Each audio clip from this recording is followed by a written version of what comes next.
भगवते वासुदेवाय नमः। श्री विष्णु पुराण तृतीय अंश का 17वां अध्याय। नग्न विषयक प्रश्न। देवताओं का पराजय, उनका भगवान की शरण में जाना और भगवान का माया मोह का प्रकट करना। श्री पराशर जी कहते हैं, हे मैत्रेय, पूर्व काल में महात्मा सगर से उनके पूछने पर भगवान औरवन ने इस प्रकार गृहस्थ के सदाचरण का निरूपण किया था। हे द्विज, मैंने भी तुमसे इसका पूर्णतः वर्णन कर दिया। कोई भी पुरुष सदाचार का उल्लंघन करके सद्गति नहीं पा सकता। श्री मैत्रेय जी बोलते हैं, भगवान, नपुंसक, अपवित्र तथा रजस्वला आदि को तो मैं अच्छी तरह जानता हूँ, किंतु यह नहीं जानता कि नग्न किसको कहते हैं। अतः इस समय मैं नग्न के विषय में जानना चाहता हूँ। नग्न कौन है और किस प्रकार के आचरण वाला पुरुष नग्न संज्ञा प्राप्त करता है। हे धर्मात्माओं में श्रेष्ठ, मैं आपके द्वारा नग्न के स्वरूप का यथावत वर्णन सुनना चाहता हूँ, क्योंकि आपको कोई भी बात अविदित नहीं है। श्री पराशर जी सुनाते हैं, हे द्विज, ऋक्, साम और यजुः यह वेद वर्णों का आवरण स्वरूप है। जो पुरुष मोह से इसका त्याग कर देता है वह पापी नग्न कहलाता है। हे ब्राह्मण, समस्त वर्णों का संवर्ण ढकने वाला वस्त्र वेदात्री ही है, इसलिए उसका त्याग कर देने पर पुरुष नग्न हो जाता है, इसमें कोई संदेह नहीं। हमारे पितामह धर्मज्ञ वशिष्ठ जी ने इस विषय में महात्मा भीष्म जी से जो कुछ कहा था वह श्रवण करो। मैत्रेय, तुमने तो मुझे नग्न के विषय में जो पूछा है, इस संबंध में भीष्म के प्रति वर्णन करते समय मैंने भी महात्मा वशिष्ठ जी का कथा सुना था। पूर्व काल में किसी समय 100 दिव्य वर्षों तक देवता और असुरों का परस्पर युद्ध हुआ।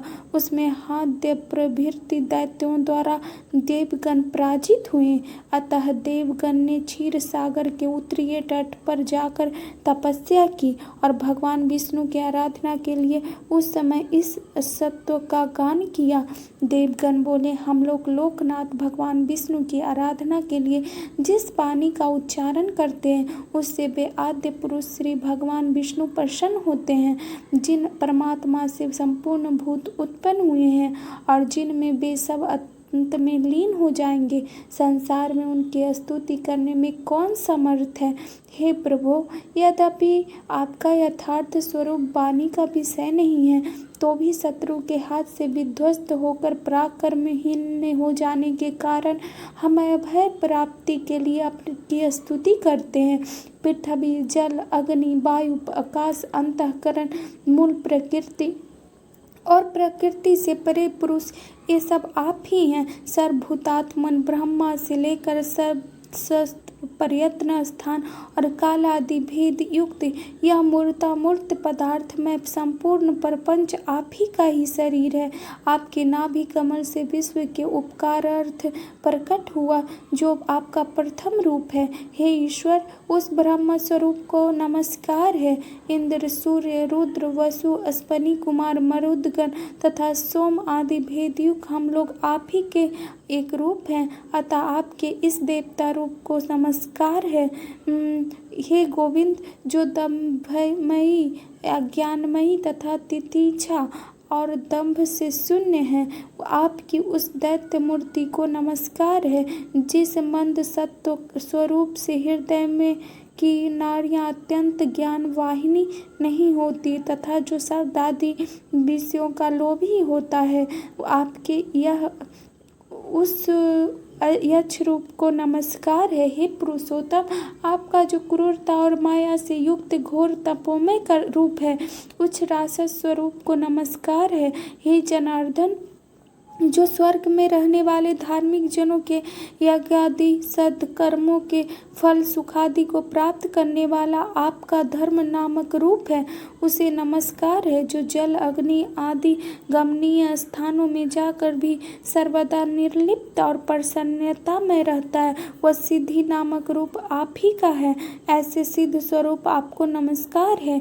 हे हरे, जो अक्षमा का आश्रम अत्यंत क्रूर और भाग में समर्थ आपका द्विजिह्वा जो जीभ वाला रूप है, उस नाग स्वरूप आपको नमस्कार है। हे विष्णु, जो ज्ञान में शांत, दोष रहित और कल्पहीन है, उस आपके मुनिमय स्वरूप को नमस्कार है, जो कल्पांत में अनिवार्य रूप से समस्त भूतों का भक्षण कर जाता है। हे पुंडरीकाक्ष, आपके उस कल्प स्वरूप को नमस्कार है, जो प्रलय काल में देवता आदि समस्त प्राणियों को समान भाव से भक्षण करने के निमित्त करता है। आपके उस रुद्र स्वरूप को नमस्कार है, रजोगुण की प्रवृत्ति के कारण जो कर्मों का कारण रूप है।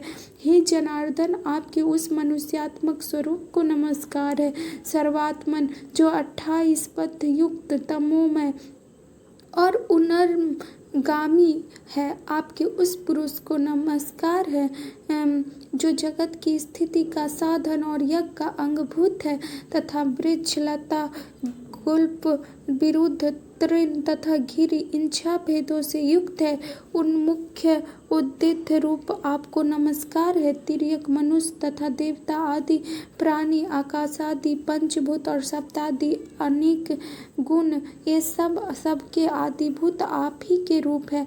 अतः आपको सर्वात्मा को नमस्कार है। हे परमात्मा, प्रधान और महत्व आदि स्वरूप इस संपूर्ण जगत से जो परे हैं, सबका आदि कारण है तथा जिसके समान कोई अन्य रूप नहीं है, आपके उस प्रकृति आदि कारणों के भी कारण रूप को नमस्कार है।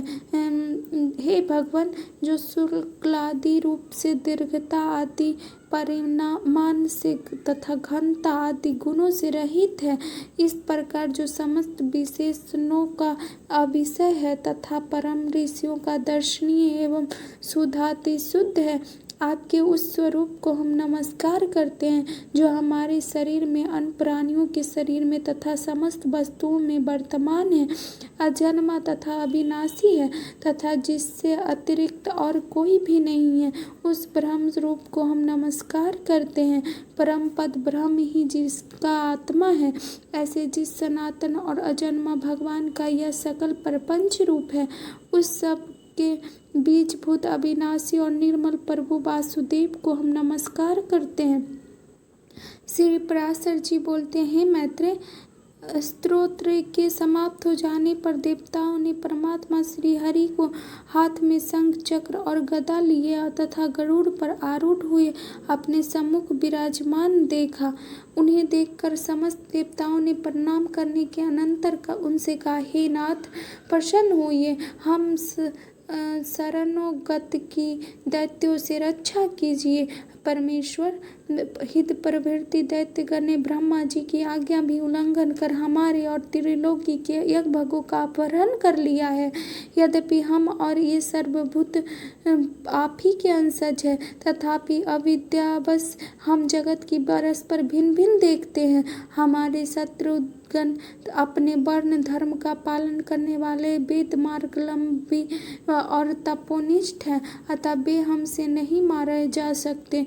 अतः हे सर्वात्मन, जिससे हम उन असुरों का वध करने में समर्थ हों, ऐसा कोई उपाय आप हमें बतलाइए।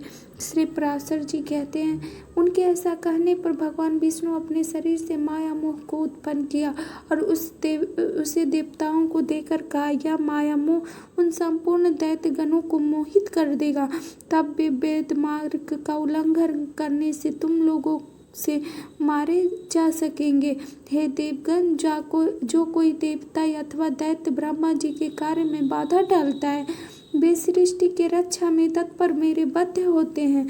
अतः हे देवगण, अब तुम जाओ, डरो मत, यह माया मोह आगे से जाकर तुम्हारा उपकार करेगा। श्री पराशर जी कहते हैं, भगवान की ऐसे आज्ञा होने पर देवगण उन्हें प्रणाम कर जहाँ से आए थे वहाँ चले गए और उनके साथ माया मोह भी जहाँ असुरगण थे वहाँ गया। इति विष्णु पुराणे तृतीयांशे सप्तदशोऽध्याय। यह श्री विष्णु पुराण का तृतीय अंश का 17वां अध्याय था।